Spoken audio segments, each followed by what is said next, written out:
ఖచ్చితంగా ఇది ఇప్పుడు భాష అనేది ఇష్టంతో నేర్చుకునేది. భాష అనేది తీసుకొచ్చి రుద్దితే ఎవరు ఊరుకోరు. ఎవరి భాష వాళ్ళకు మాతృభాష ముద్దు. అందుకే ఈ మధ్య నిన్నగాక మొన్న ఆదేశాలు ఇచ్చిన మీరు చూసి ఉండొచ్చు. తెలుగు భాషను ఖచ్చితంగా నిర్బంధంగా అన్ని పాఠశాలలలో అమలు చేయాల్సిందని రాష్ట్ర ప్రభుత్వం నిర్ణయం తీసుకుంది. మేము ఈ మధ్యకాలంలో ఇచ్చిన జీవోలు కూడా వ్యవసాయ శాఖకు కానీ ఇతర శాఖలకు సంబంధించిన ప్రధానమైన జీవోలు కూడా మేము తెలుగులోనే ఇస్తున్నాం. తెలుగు భాషను పరిరక్షించుకోవాల్సిన బాధ్యత మన మీద ఉంది. ఇది ప్రాచీనమైన భాష. తెలుగు భాష కనుమరుగు అవ్వడాన్ని ఏమాత్రం ఒప్పుకోము. యూపీఎస్సీ పరీక్షలను కూడా తెలుగులో నిర్వహించాలని డిమాండ్ చేసినాము. కాంగ్రెస్ పార్టీ ప్రాంతీయ భాషలకు అత్యంత ప్రాధాన్యత ఇస్తుంది. వివిధ భాషల వివిధ సంస్కృతుల సమ్మేళనమే భారతదేశము. ఒక భాషను ఒక సంస్కృతిని ఇతరుల మీద రుద్ది రాజకీయ ప్రయోజనం పొందాలని ఎవరని చూస్తే అది కుదరదు. ప్రజలు తిరస్కరిస్తారు.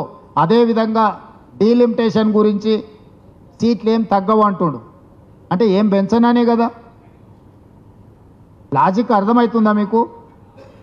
ఈరోజు అమిత్ షా గారు ఉన్నాయి ఏం తగ్గవు అంటుండు. ఉన్నాయి ఎందుకు తగ్గుతావా? సీట్లు నువ్వు పెంచేది ఉంటే ఆ ప్రపోర్షనేట్గా ప్రోరేటా ప్రకారం సౌత్ రాష్ట్రాలకి ఎంత పెంచుతావో చెప్పట్లేదు కదా.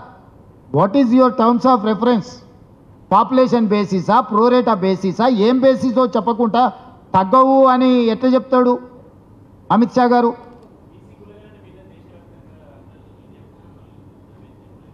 రాహుల్ గాంధీ గారు ఆల్రెడీ పార్లమెంట్లో మాట్లాడిండు, ఆల్రెడీ బీహార్లో మాట్లాడిండు. జాతీయ నాయకత్వం దీన్ని ఒక మోడల్ కింద తీసుకెళ్తుంది. అన్ని పార్టీలతో జాతీయ నాయకత్వం చర్చిస్తుంది.